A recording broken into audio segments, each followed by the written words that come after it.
في صحبة الأسماء الحسنى. الليلة 12. النور.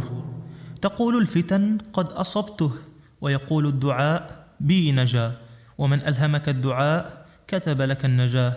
والمبصر من يرى، ولا يرى إلا من صفى، ومن صفى صفي له.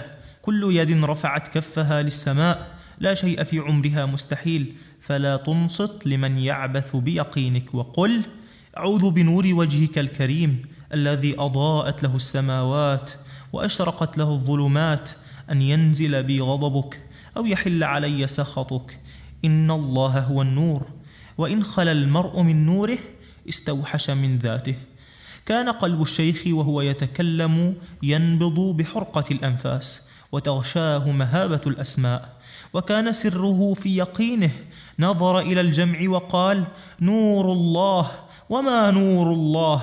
نور الله إذا بلغك أبصرت أن التلاقي على الذنوب أول الفراق، فترى المؤمن إذا أصابه الذنب ارتجف: رباه، ما الذي أسقطني من عينك؟ أقلت هذا فراق بيني وبينك؟ نور الله إذا بلغك أبصرت بوادر الفتن قبل ظهورها، فتقطع أسبابها قبل بوادرها. يا أبنائي، إن نصف الحق أشد إضلالا من باطل بين. النور تهيئة الزاد قبل رحيل القافلة، إذا نادى المنادي سنرحل توا. النور أن ترى الكون أسبابا للإجابة، ولو لم يكن بين يديك إلا الثرى. أهل النور من باعوا ما شانهم لإصلاح شأنهم، قوم انتبهوا من رقدات الأغمار، وانتبهوا لحظات الأعمار، وما رأوا العمر إلا غنيمة تغترف. النور أن تلمح الثواب في الحسنة خيالا، كأنه حورية تشتاق ثوابها، وتلمح العذاب في الشهوة كأنه لهيب ينتظر حطامه. ولا ترى الفتن إلا مراقي، كلما غلبت واحدة قيل لك ما بقي على مقعد صدق إلا بضع فتن، فتشبث. النور أن ترى الغيب ودائع، فأودع غيبك ما شئت، إن الودائع مستردات. وأهل النور من ملأوا مراكب الآخرة متاعا من سوق العزائم، فلما هبت رياح الرحيل أسفرت الجنة لأهل المغانم. نور الله إذا بلغ قلبك ترى الحور نورا، والولدان لؤلؤا منثورا، والحسنات قد وزنت لك نعيما.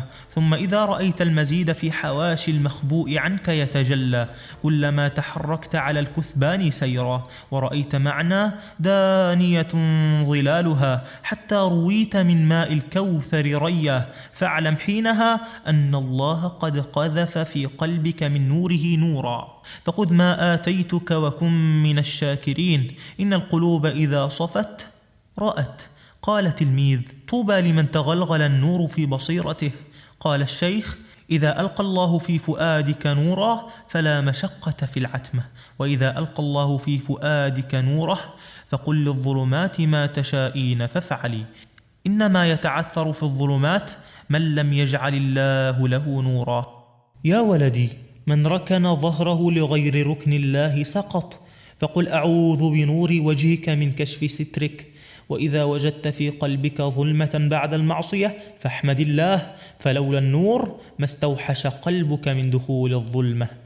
قال تلميذ: وما نفعل بالشهوات إذا همست همسا خفيا؟ قال الشيخ: لا يبتلى بحب الشهوات إلا من خاض في ذنوب الخلوات.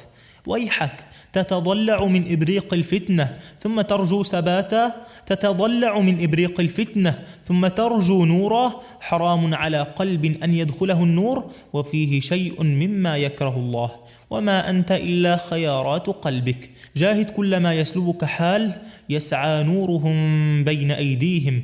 تأمل آية النور كيف اكتمل الإناء: الزجاجة كأنها كوكب دري يوقد، فأسفر النور فلا يكن قلبك اعوجاج الإناء، فيتشتت النور.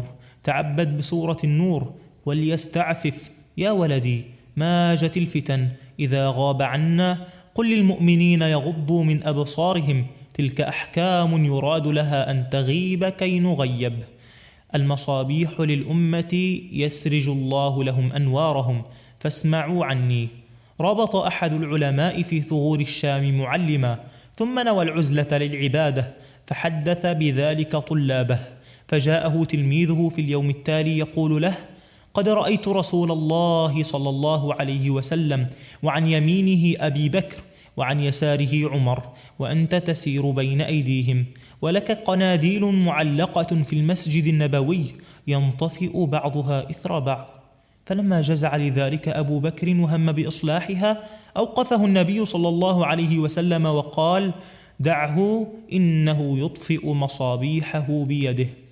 أنر الزاوية التي أنت فيها، ولا يسلبنك الشيطان قنديلك، وكن زيتونة الأمة يكاد زيتها يضيء ولو لم تمسسه نار، وقل: اللهم اجعلني نورا واجعلني نورا على نور.